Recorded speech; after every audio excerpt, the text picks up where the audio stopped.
Hello students, good morning. This is lecture number 14 on the topic magnetic field due to electric current. We completed theoretical part of this topic, and from last two videos we are discussing some important problems from JEE NEET exam. In today's lecture we will solve some numericals from JEE Main exam which is conducted in January 2020.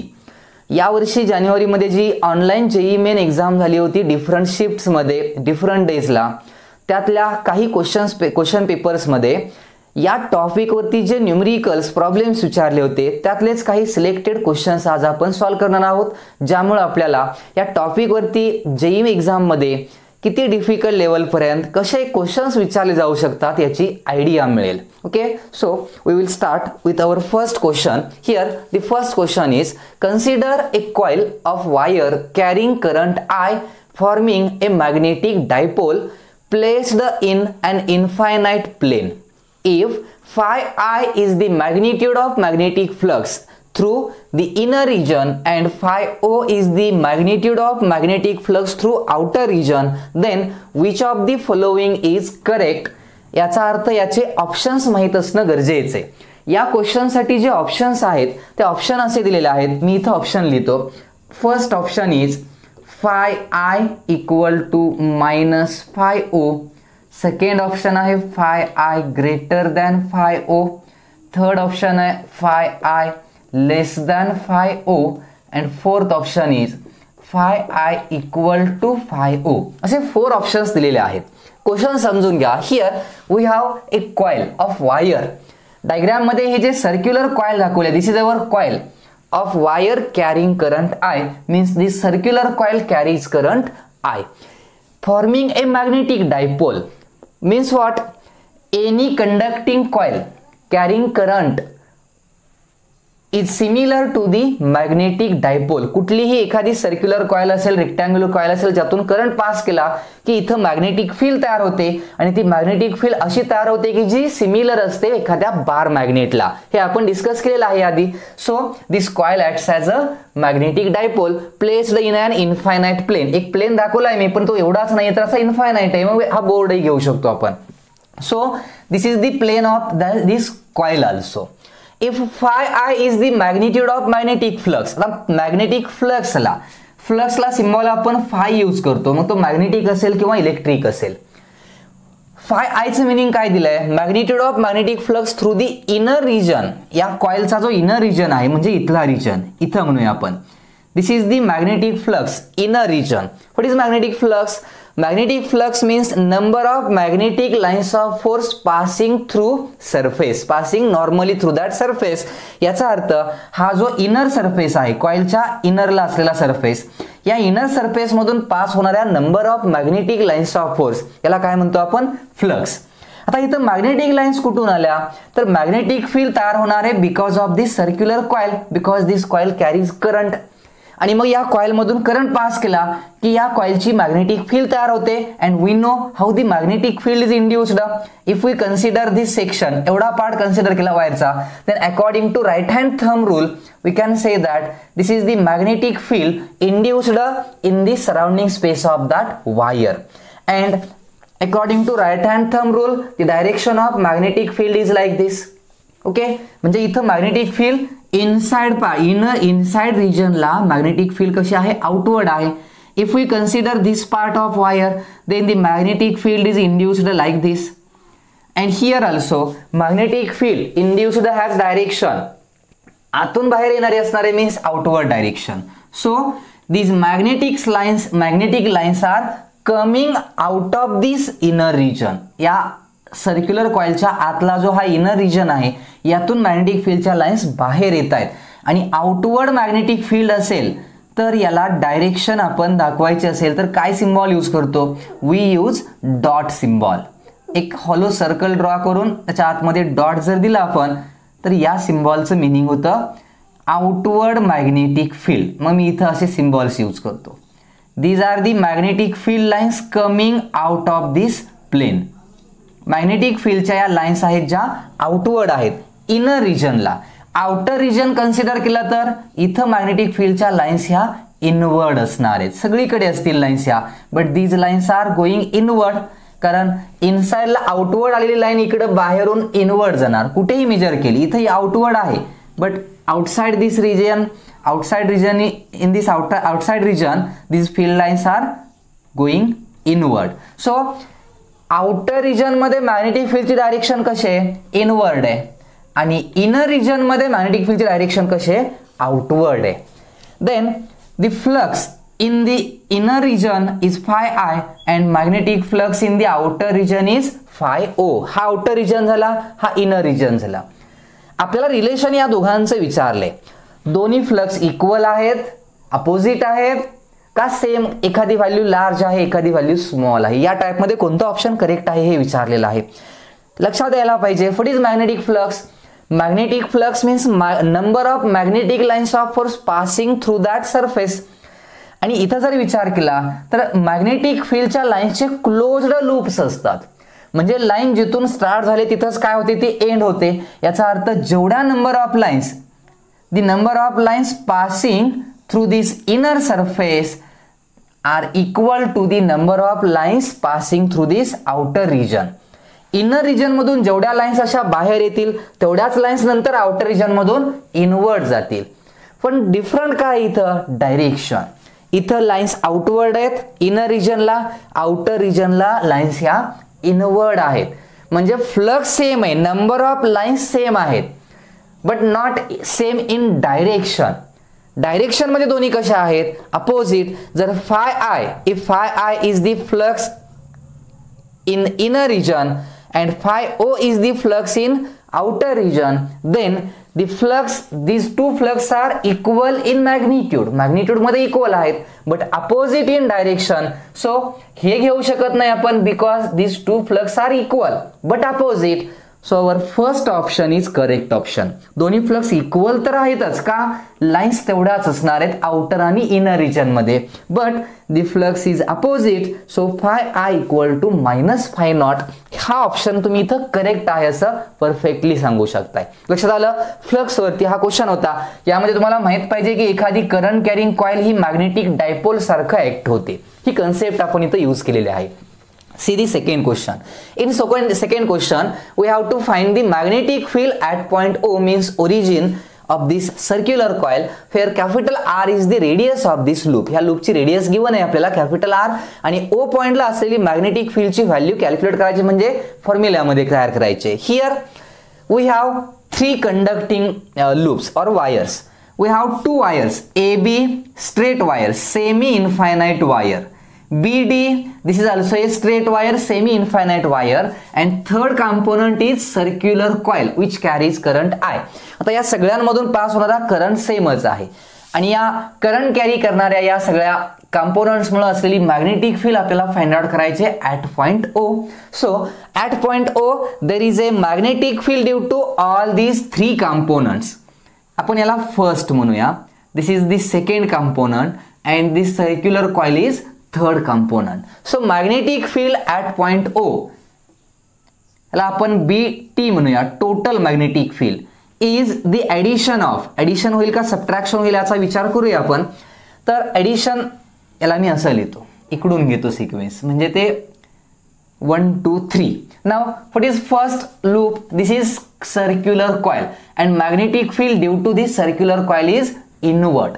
ह्या circular कॉइलची magnetic field कशी आहे, anti clockwise current असेल तर anti clockwise current असेल तर magnetic field कशी आहे तर आउटवर्ड आहे. So magnetic field due to this circular coil is outward. Magnetic field due to this BD wire, या वायर मुळे काय असेल magnetic field, right hand thumb rule use करा. So magnetic field at point O due to this wire is also outward, and magnetic field due to this AB wire is, इथं विचार केला तर असा विचार करा, इनवर्ड आहे. म्हणजे B1 B2 ह्या फर्स्ट सर्क्युलर कॉइल मुळे असलेली मॅग्नेटिक फील्ड B1 कन्सिडर करा.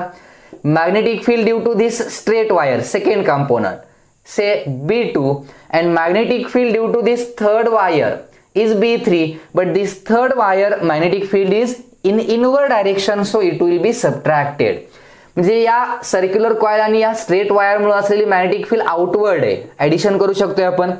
पण या थर्ड वायरची मॅग्नेटिक फील्ड इनवर्ड आहे, त्याला सबट्रॅक्ट केलं and this will be the total magnetic field at point O, आणि जी आपल्याला फाइंड आउट करायचे. मग सेपरेट फाइंड आउट करूया आणि त्यांची ॲडिशन आणि सबट्रॅक्शन घेता येईल. So we will find here the individual magnetic field. Separate magnetic fields आपण इथं फाइंड आउट करूया. First see the magnetic field due to circular coil B1. आता B1 फाइंड आउट करणं इझी आहे. सर्क्युलर कॉइलच्या सेंटरला असलेली मॅग्नेटिक फील्डचा फॉर्म्युला काय फॉर्म्युला असतो? सिंपल फॉर्म्युला आहे. We can write this as B1 equal to mu naught I upon 2R, where R is the radius and circular coil carries current I. So this is the magnetic field at the center of circular coil. Direct मिळाली. What about B2? B2 चं काय? B2 फक्त wire जर मी इथं draw केली, B2 wire अशी आहे. This is our wire which is infinite at this end but finite at this end, and here this is our O point. हा O point झाला. Perpendicular distance of this point O from wire is R. आणि मग आपल्याला फॉर्म्युलासाठी कशाची गरज असते? हे अँगल्सची गरज असते. So these are the angles. इकडं इन्फायनाइट असल्यामुळे तुम्ही याला जॉईन करू शकत नाही. So this is our phi1 phi2. Here phi1 is 45 degree and phi2 is 90 degree. Infinite end असेल तर 90 डिग्री अँगल कन्सिडर करतो आपण. So magnetic field due to straight conductor, जो जनरल फॉर्म्युला आहे तो यूज करतो आपण इथे. Mu naught I upon 4 pi R into sine phi1 plus sine phi2, and here these values are mu naught I upon 4 pi R into, what is sin phi1 means sin 45, it will be 1 by root 2 plus sin phi2 means sin 90, it is 1 by root 2 plus 1. This is the magnetic field due to a wire, second component BD, straight wire मुळे असलेली. Now B3 means magnetic field due to this AB wire at point O. तुम्ही हॉट्सचा जो lecture मी upload केलेला आहे त्यातला पहिला question बघितला असेल, किंवा लास्ट जे नीटचं लेक्चर होतं त्यामध्ये एक क्वेश्चन आपण सॉल्व्ह केलेला आहे. त्यात आपण ही कंडिशन दिलेली होती की जर वायर एखाद्या स्ट्रेट कंडक्टरमुळे असलेली मॅग्नेटिक फील्ड कॅल्क्युलेट करायची असेल and if the point is not in front of the wire, then what we do here. Suppose this is our wire and point is here. This is the point at which the magnetic field is to be determined. म्हणजे आपल्याला इथली magnetic field find out करायचे. तर त्यासाठी काय करतो आपण? Point तर वायर पासून परपेंडिक्युलर डिस्टन्सला असला पाहिजे, पण हा एका साइडला पॉइंट गेला की इथं काय करायचं? ह्या वायरला एक्सटेंड करतो आपण and we draw here perpendicular, and this is the perpendicular distance. हे परपेंडिक्युलर डिस्टन्स घेतो आपण and if we join these points, then you can take these angles like this. This is our first angle phi1 and this is the second angle phi2. हे opposite असा वगैरे का घ्यायचा त्यासाठी हॉट्सचं lecture परत बघा. पहिलाच क्वेश्चन आहे ज्यामध्ये मी एक्सप्लेन केलेला आहे, किंवा याला वेगळ्या एका फॉर्म मध्ये घेता येतं ते आपण इथं बघूया. इथली डायग्राम जर ड्रॉ केली आपण तर इथं ही डायग्राम कशी असणार आहे? Like this. This is our wire which is infinite at this end. AB wire me draw केली. दिस इज अवर पॉइंट O इथं आहे. Okay, now this is B point. आता याला काय केलं आपण? एक्सटेंड केलं वायरला, इथपर्यंत एक्सटेंड केलं and we draw here a perpendicular. So this distance will be R. Radius असणार आहे माहिती आहे आपल्याला. Now if we join these points, this angle is 45 degree. If we have to join this point to with this end, then this angle will be 90 degree. आता angles कसे घेतो आपण? तर फर्स्ट अँगल आपला हा झाला. This is our first angle phi1 and second angle कसा घेतो आपण? तर इथून इथपर्यंत असा घेतो हा अँगल. मग 45 कमी केला तर हा अँगल किती झाला? 315 झाला. 360 मधून 45 कमी झालं तर दिस इज अवर phi2 अँगल. आणि मग या दोन व्हॅल्यूज जर पुट केल्या तर याला दोन टाइप मध्ये यूज करता येतं. दोन्ही कंडिशन लक्षात ठेवा. First condition is mu naught I upon 4 pi R into sine phi1 plus sine phi2. हा फॉर्म्युला आहे. phi1 is what? Here phi1 is 90 degree. So we can write here sine 90 plus sine 315. एक तर 315 degree लिहू शकतोय आपण इथं, और याच्या अपोजिटचा जो अँगल असतो 360 मधला रिमेनिंग अँगल किंवा इथला हा अँगल, हा अँगल किती? साइन 45. अपोजिट घेऊ शकताय. असाच जर इकडंच घेतला, कारण phi1 phi2 एकमेकांच्या अपोजिट असतात. इथे दोन्ही phi1 phi2 सेम डायरेक्शन नसतील तर phi2 ला तुम्ही निगेटिव्हही घेऊ शकताय, पण व्हॅल्यू त्याच येतात. sin 45 घेऊ शकताय पण मायनस करा, अपोजिट अँगल आला आहे त्याच डायरेक्शनना. किंवा sin 315 घेतलं तरी दोघांची व्हॅल्यू एकच. sin 45 1/√2 मायनस 1/√2 येईल आणि 315 घेतलं तर त्याची इथं प्लस येईल, पण 315 sin ची व्हॅल्यू ही मायनस 1/√2 असते. So we can write this also like this. And if we use the values b3 equal to μ0 I upon 4 pi r into 1 minus 1/√2. This is B3. B3 value मिळाली. And now we can find the total magnetic field by adding all these three individual magnetic fields in this formula. So we use B1. What is B1? μ0 I upon 4 pi r in bracket 1/√2 plus 1. This is our B1 plus what is B2? Sorry, हे काय लिहिलं मी B2 लिहिलं. असू द्या B2 या यात B1 add करूया. μ0 I upon 2r and plus B3 μ0 I upon 4 pi r plus 1 minus 1/√2. ह्या व्हॅल्यूज मिळाल्या. Now we can take common terms μ0 I upon 4 pi r. या टर्म्स आपण जर कॉमन घेतल्या तर यातून ही टर्म कॉमन घेतली तर रिमेनिंग काय असेल बघा 1/√2 प्लस 1 प्लस यात 4 पाय r नाहीये, इथं 2 गरजेचं आहे आणि पाय पण लागेल. सो आपण 2 पाय न जर मल्टिप्लाय डिवाइड केलं तर μ0 I upon 4 pi r common घेऊ शकतो आणि रिमेनिंग असेल 2 पाय इथं प्लस यातून कॉमन घेतलं तर टर्म्स राहतील 1 minus 1/√2. आणि परत काय चुकलं बघा याच्यात, हे मायनस साइन यायला पाहिजे. इथं मायनस B3 आहे ना, so it will B minus. So this plus 1 will be minus 1 and minus minus it will be plus. Now we can write this as μ0 I divided by 4 pi r in bracket. Here plus 1 minus 1 gets cancelled, 2 pi plus 2 into 1/√2. दोघांची addition केली 2 1/√2 झालं म्हणजे 2/√2 आलं. We can take 2 also common, and if we take the 2 value common, then total magnetic field B2 will be μ0 I upon 2 pi r. Why 2? हे 2 common घेतल्यामुळे ह्या 4 चं 2 होईल in bracket 1/√2 plus pi. This is our option, correct option for this question. This amount of magnetic field is induced at the central or origin of this circular coil. So हे answer आपलं इथं काय येतं बरोबर येतं. या टाईपमध्ये आपण या क्वेश्चन्सना सॉल्व करू शकतोय. Now see the third question. A particle of mass m and charge q is projected with a speed of v0 in y direction in the presence of both electric and magnetic fields and both are in along the x axis. Find the instant of time at which the speed of particle becomes double the initial speed. आपल्याला इथं time find out करायचा आहे. असा time किंवा असा एक time instant at which the particle velocity जी आहे ती आधीपेक्षा इनिशियलपेक्षा डबल झाली पाहिजे. आता इथं ॲक्च्युअलमध्ये काय आहे तर एक पार्टिकल आहे ज्याचा mass m and charge it has charge q. Such particle initially at the original आहे, ओरिजिनला आहे तो suppose, and its initial velocity u is 0. Initially तो रेसला आहे, ओरिजिनला आहे. Now this particle is projected along y direction. y डायरेक्शनच्या अलॉंग ह्याला काय केलं प्रोजेक्ट केलं and its velocity is v0. y ॲक्सिसच्या अलॉंग याची इनिशियल व्हेलॉसिटी किती आहे आता v0 आहे. In the presence of electric and magnetic field and both are in along x axis. म्हणजे या डायरेक्शननं काय आहे दोन्ही इलेक्ट्रिक आणि मॅग्नेटिक फील्ड आहेत E bar and B bar, both are along x axis. Now there is velocity of particle never changes due to magnetic field. magnetic field मुळे particle ची velocity कधीही चेंज होत नाही हे आपल्याला माहित आहे. वर्क डन 0 असतं, velocity चेंज होत नाही, एक्सेलरेशन नाही.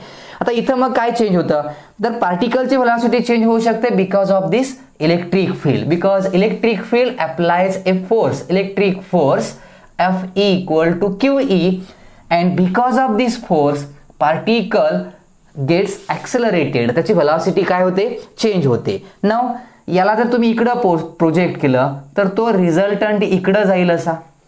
And this particle has velocity component, इकडं त्याला अट्रॅक्शन होणार, म्हणजे त्याची एक व्हेलॉसिटी इकडं असणार आहे. आता दिस व्हेलॉसिटी Vx म्हणूया along x axis because of this electric field. Attraction झालं ना इलेक्ट्रिक फील्डमुळे याला, आणि मग इलेक्ट्रिक फील्डनं अट्रॅक्ट केल्यामुळं इकडे एक व्हेलॉसिटी कंपोनंट असतो Vx, इनिशियल कंपोनंट आहे त्याचा V0, आणि मग दोघांचा इकडं जो होता तो कंपोनंट कोणता आपला V0 होता, आणि मग या रिझल्टंट व्हेलॉसिटी त्याला इकडं मिळते से V.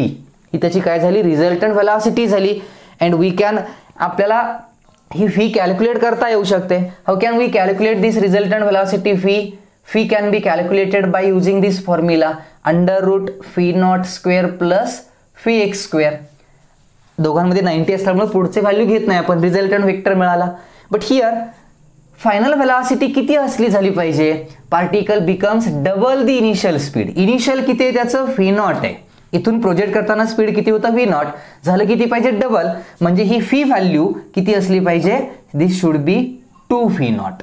याची व्हॅल्यू काय आली पाहिजे 2V0. जर दोन्ही साईडचा स्क्वेअर केला we can write this as 4V0 equal to V0² plus Vx². So we can calculate here Vx would be √3V0. कसे कॅल्क्युलेट केलं लक्षात येते, हे V0 इकडे आलं, 3V0² आलं, स्क्वेअर रूट घेतलं, व्हॅल्यू मिळाली. Vx आता ही व्हॅल्यू मिळाली, Vx ची व्हॅल्यू मिळाली, velocity component along x axis, आणि ही व्हेलॉसिटी कोणामुळे, electric फील्डमुळे.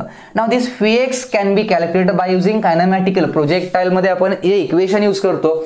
That equation Vx can be written as u plus at. याला लिहू शकतोय आपण असं, but here initial velocity 0, so Vx will be at. Now what is acceleration? फोर्सचा फॉर्म्युला काय लिहिलाय आपण, F इक्वल टू, इथं लिहिलाय मी, force is QE, so we can write it as QE, but force is also MA, so acceleration is QE by M. We can use this formula. Vx is what, Vx ची value आली √3V0 equal to एक्सेलरेशनची value QE by M into T, so we can calculate T as √3m V0 divided by QE. This is our answer. At this instant, velocity of particle should be 2V0. या इक्वेशनचा थोडं mechanics use करून आपल्याला याचं answer find out करायचं होतं. Easy question आहे, तेवढा difficult नाहीये, पण तुम्हाला ते मेकॅनिक्स प्रोजेक्टाईल वगैरे कळालं असेल तर हे व्यवस्थित सोडवता येईल. ओके, सेकंड आपला फोर्थ क्वेश्चन इकडे लिहिलेला आहे तो राहिलाय, याचं आन्सर बघूया. क्वेश्चन आधी रीड करा. Question is, consider an infinitely long current carrying straight wire having radius a, then the ratio of magnetic field at distance a by 3 and 2a from axis of wire is, ratio विचारलाय आपल्याला इथं. Same question हा आपण last जे नीटचे previous इयरचे question solve केले त्यामध्ये सेम क्वेश्चन विचारला होता. आणि लास्ट व्हिडिओमध्ये मी सुरुवातीला काही थेरी एक्सप्लेन केलेली आहे. जेईचे हे क्वेश्चन सोडवतोय म्हणजे हे नीट वाल्यांनी बघायचं नाही असं नाही, किंवा आधीचा व्हिडिओ नीटच्या स्टुडंटसाठी होता म्हणजे जेई वाल्यांनी तो बघायचा नाही असंही नाही. जेई वाल्यांनी तोही व्हिडिओ बघितलाच पाहिजे, नवीन नवीन कन्सेप्ट कळतात, आणि हा व्हिडिओ नीट जे प्रिपेअर करतात त्यांनीही बघितला पाहिजे.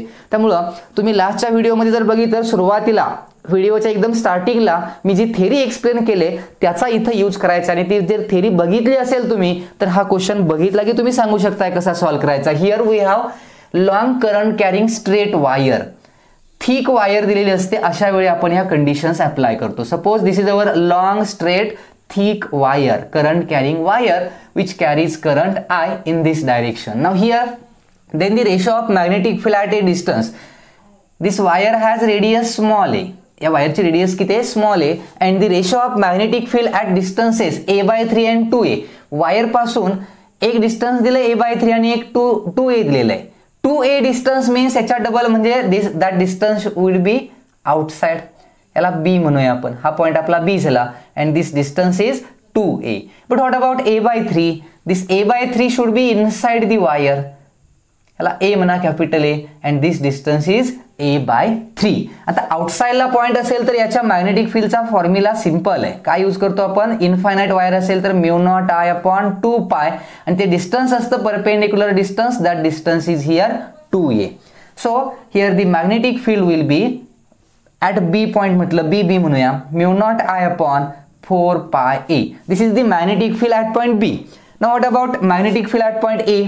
Magnetic field at point A can be calculated. नीटचा व्हिडिओ परत सांगतो मी, सुरुवातीला मी ही थेरी एक्सप्लेन केली, तो फॉर्म्युला तसा काय येतो आणि याच्यासाठी आपण फॉर्म्युला डिराईव्ह केला होता, mu naught I r small r upon 2 pi capital r square. आता हे फॉर्म्युल्यामधल्या मी टर्म्स लिहिल्या. Small r is the distance of that point from the axis and capital r is the radius of that wire. So इथं दिलेल्या value जर put केला, small R म्हणजे डिस्टन्स आपल्याला दिलं इथं a/3 and capital r means radius wire is a. Now if we solve this, here a square a cancel होईल, 2 डिवाइडला असेल, so this equation will be mu naught I upon 6 pi a. बरोबर आहे. Mu naught I 3 डिवाइडलाच राहील, a cancel झालं, 6 3 into 2 6 pi a, right. And now if we take the ratio of this two, b कोणता पाहिजे? a/3 आधी आहे म्हणजे ba upon bb equal to हा रेशो. मग आता इथं यात जर रेशो बघितला तुम्ही तर हा रेशो आपल्याला असा मिळेल 4/6. बघा ba आधी आहे, 6 डिवाइडला राहील, हे डिवाइडचं वरती जाईल 4 and 4/6 would be equal to 2/3. So our option, correct option is 2/3. This is the ratio of magnetic field at the 2 points. One point is outside the conductor and other point is inside the conductor, means a/3 point. Now see, the question number 5 is, there is a long solenoid of radius r having n turns per unit length with current flowing in it. A particle having charge q and mass m is projected with speed phi in the perpendicular direction of axis from a point on its axis. Find maximum value of phi so that it will not collide with the solenoid. Question interesting आहे, समजला असेल, imagine करता आलं तर लगेच कळेल की आपल्याला या क्वेश्चन मध्ये काय फाइंड आउट करायचं होतं. Here we have a long solenoid of radius capital R like this. Suppose this is our solenoid.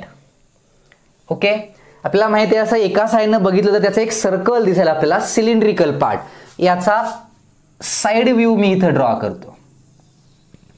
Okay, हे सॉलिनाइड आपला ज्यातून आपण करंट पास केलाय I, and because of this current a magnetic field is induced inside the solenoid. आणि ही किती असते हे find out ही केलंय आपण.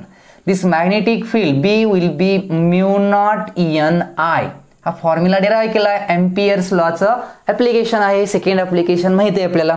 So this amount of magnetic field is induced along the axis. म्हणाल तर ही अशी मॅग्नेटिक फील्ड असते. This is the direction of magnetic field along the axis of this solenoid. लक्षात आलं?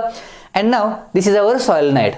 Okay, a particle having charge. हे काय draw केलं लक्षात येतंय? या solenoidला अशा टाइप मध्ये आहे ना तो एका साइडनं बघितलं की हे सर्कल दिसतंय आपल्याला, म्हणजे हा याचा सेंटर, ऍक्सिस असा झाला. So here magnetic field is in inward direction, म्हणजे इथं मी क्रॉस ड्रॉ करतो. What is this cross? This is the magnetic field.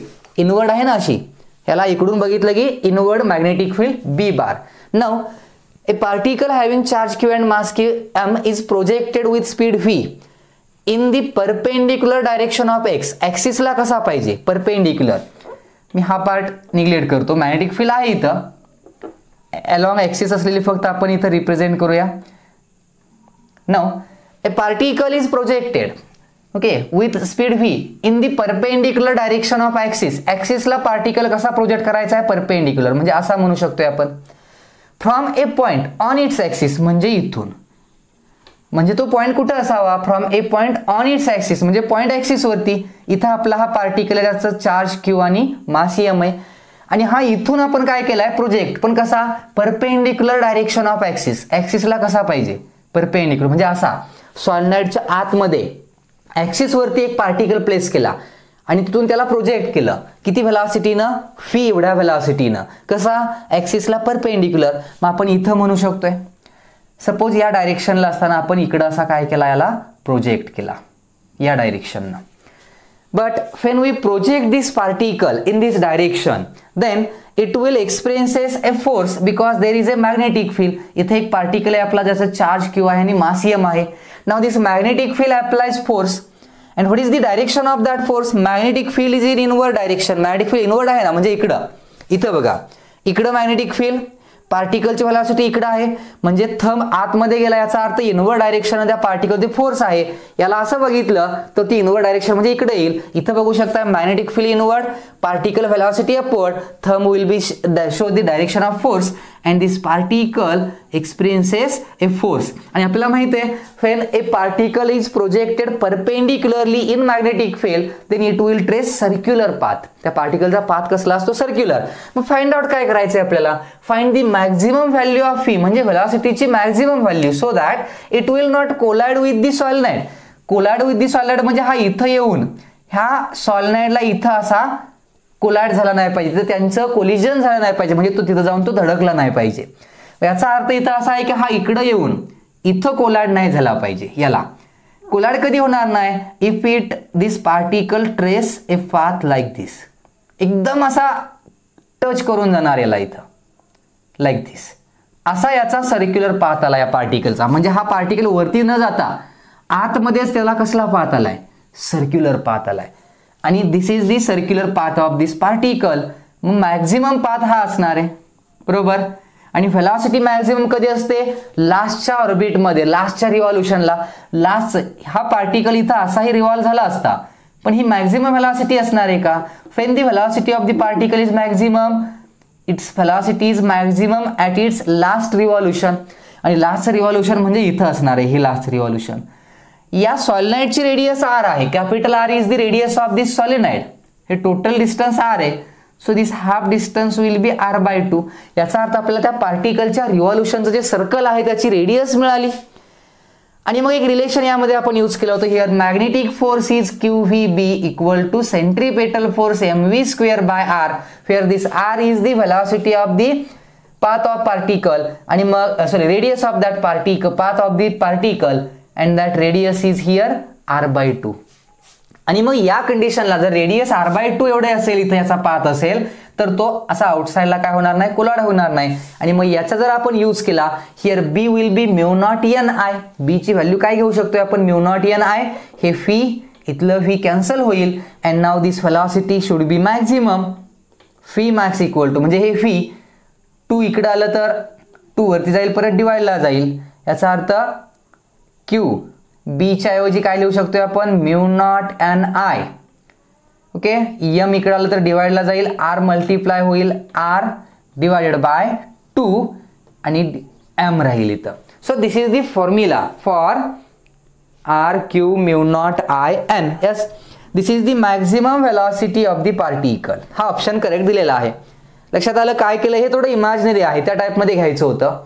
आणि मग यासाठी तुम्हाला कोणतं आर्टिकल बघितलेलं पाहिजे? थेरीतलं article, motion of charge particle in magnetic field, projection of charge particle in magnetic field किंवा सायक्लोट्रॉन बघितलं तरीही कळेल तुम्हाला. याचा यूज आपण कसा करतोय तो हा फॉर्म्युलावरती तर डिराइव्ह केलेला होता. So this is the maximum velocity of this particle when it is projected from outside, projected in the magnetic field. Okay, हे आन्सर येते, लक्षात ठेवा. 6 नंबर क्वेश्चन बघा. क्वेश्चन नंबर 6 काय दिलाय? A long insulated copper wire. एक long insulated copper wire is closely wound as a spiral, म्हणजे spring ज्याला म्हणतो आपण त्या टाइपमध्ये, as a spiral of n turns. The spiral has inner radius a and outer radius b. The z component of the magnetic field at the center of the spiral is. आपल्याला स्पायरलच्या सेंटरला असलेली magnetic field find out करायचे. आणि त्या magnetic फील्डचा Z component म्हणजे magnetic field जी Z ॲक्सिसच्या along असेल. मग स्पायरलचा जो प्लेन आहे तो XY प्लेन आहे. मी इथं शॉर्टमध्ये क्वेश्चन लिहिलाय. क्वेश्चनमध्ये ऍक्च्युली मेन्शन केलेलं आहे की स्पायरलचा जो प्लेन आहे तो XY प्लेन आहे. मी इथं डायग्राम ड्रॉ करतो. स्पायरल म्हणजे असं दिलंय. Okay, these are the axes. This is our x axis, y axis, and here the spiral is like this.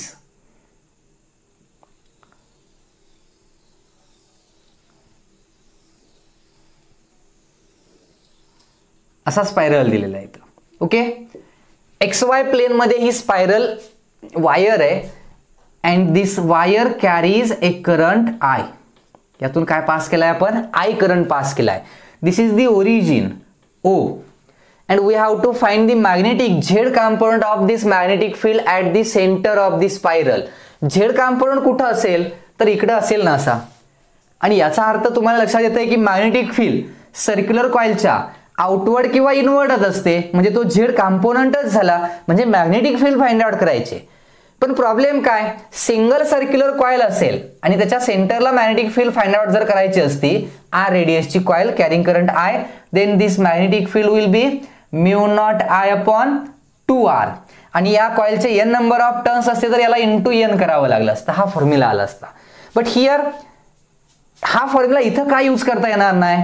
Here this radius is not constant. Small r value जे आहे radius of this coil circular coil is not constant, it goes on increasing. Radius काय होते, increase. आणि increase किती, first inner radius सगळ्यात आतला जो याचं वाइंडिंग आहे फर्स्ट टर्न जो आहे याची रेडियस A दिली इथं. And the radius of this last coil last turn is given, it is B. So here radius R is variable and it changes from A to B. म्हणजे हे limit झालं. Variable parameter कोणता आहे कळालं, radius. And it changes from A to B. आणि मग radius जशी change होईल तशी मॅग्नेटिक फील्डची व्हॅल्यू चेंज करता येते. आणि व्हेरिएबल पॅरामीटर आला की लगेच क्लिक व्हायला पाहिजे, डेरिव्हेटिव्ह इंटिग्रेशन घ्यायचं आहे आपल्याला. मग कसं घेता येईल, इथं काय आणखी गिवन आहे, here a long copper wire is boundly spiral of n turns.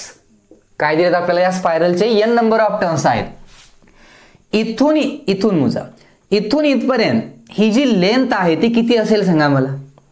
Length किती असेल, सर इथून नाही, या पॉइंट पासून घेऊया आपण, ए पॉइंट पासून. A टू B आहे ना, इथं आतमध्ये तर काय टर्न्स नाही, टर्न्स इथून स्टार्ट झाले आणि इथं एंड झाले. So this will be the length. ही लेंथ किती असेल, टोटल B त्यातून A सबट्रॅक्ट केलं, so this will B B minus A. एवढ्या लेंथ मध्ये इथून इथपर्यंत असे किती नंबर ऑफ वायरचे, एवढेच असतील असं नाही, किती नंबर ऑफ टर्न्स दिलेत, n. म्हणजे B मायनस A एवढ्या लेंथला टोटल नंबर ऑफ टर्न्स किती आहेत, n.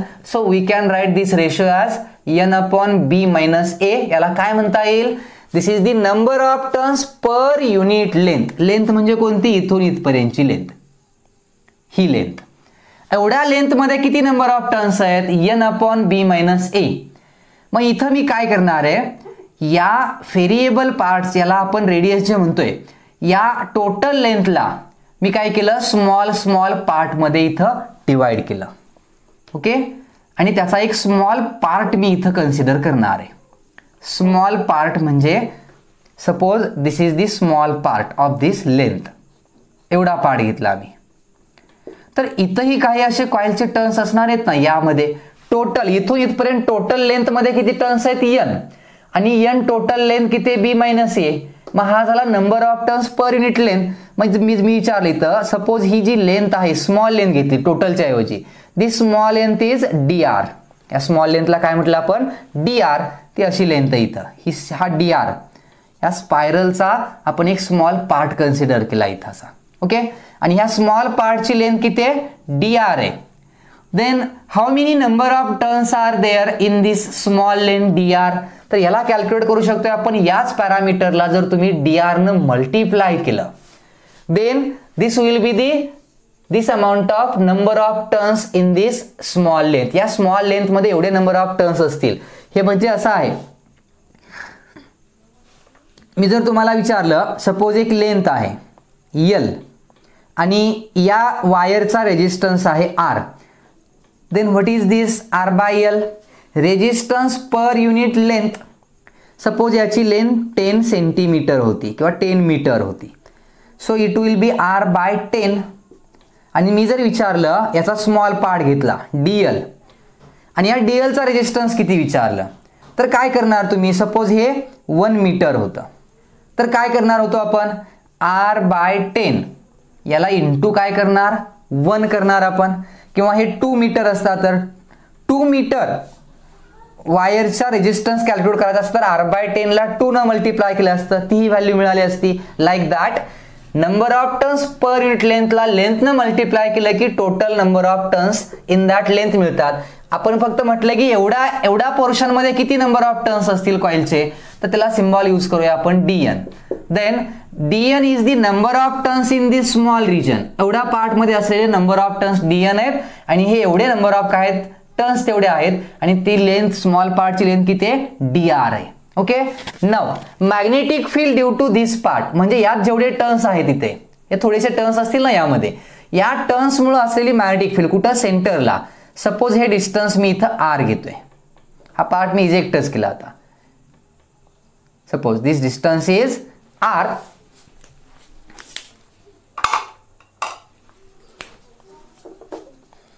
हे डिस्टन्स काय घेतलं आपण इथं, r यूज केलं. म्हणजे ह्या सर्कलची असं एक इमॅजिनरी सर्कल कन्सिडर केलंय आपण इथं. हे आपलं काय झालं, एक इमॅजिनरी सर्कल झालं. ज्या सर्कलची इथं स्मॉल थिकनेस आहे, यामध्ये नंबर ऑफ टर्न्स किती तिथं dn आहेत आणि याची रेडियस किती आहे r. And magnetic field due to this imaginary small circle will be, त्याला db म्हणूया आपण. This magnetic field will be db. आणि सर्क्युलर कॉइलचा मॅग्नेटिक फील्डचा फॉर्म्युला काय, म्यू नॉट dn I, हा फॉर्म्युला अपॉन 2r असतं.